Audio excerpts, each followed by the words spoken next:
Istio goes production ready with its 1.0 release, and new GPU options are now available within Compute Engine. I'm Matt with Linux Academy, and this is Google Cloud Weekly. Let's start with GPUs. It's been well known that for resource-heavy graphical and machine learning applications, GPUs give a big boost to those applications to basically give them really better performance over just using a standard CPU. Now, about a year ago, Google offered an initial single GPU option in order to use with Compute Engine for these very special type of applications. And over the past year, a couple other options have been offered, giving different levels of price or performance. As of last week, a new fourth option is now available called the NVIDIA Tesla P4, and this new GPU option sits somewhere in the middle ground, giving a good blend of both price and performance. It's available in beta on Compute Engine right now, so there's really no reason not to dive in and check it out, of course with the prerequisite beta disclaimer because it is in beta right now, but I'm sure it won't be for long.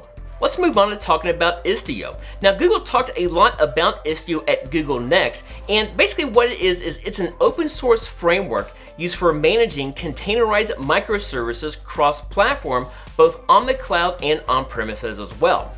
In fact, Google's newest managed service, Cloud Services Platform, itself runs on top of Istio. As of last week, the great news is that Istio is finally leaving beta and is ready for production use with its initial 1.0 version offering.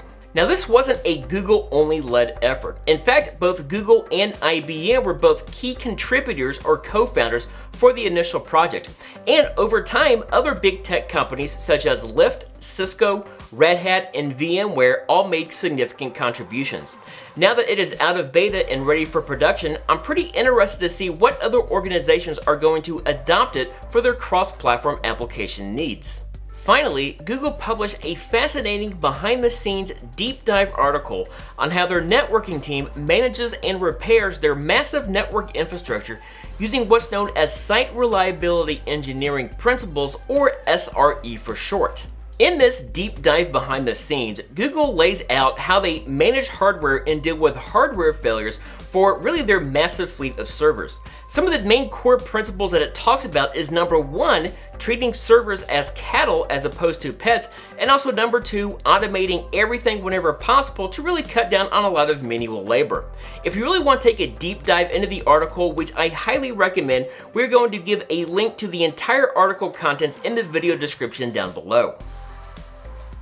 That's going to wrap up this edition of Google Cloud Weekly. We hope you enjoyed it. Thank you for watching. I'm Matt with Linux Academy, and I'll see you next time.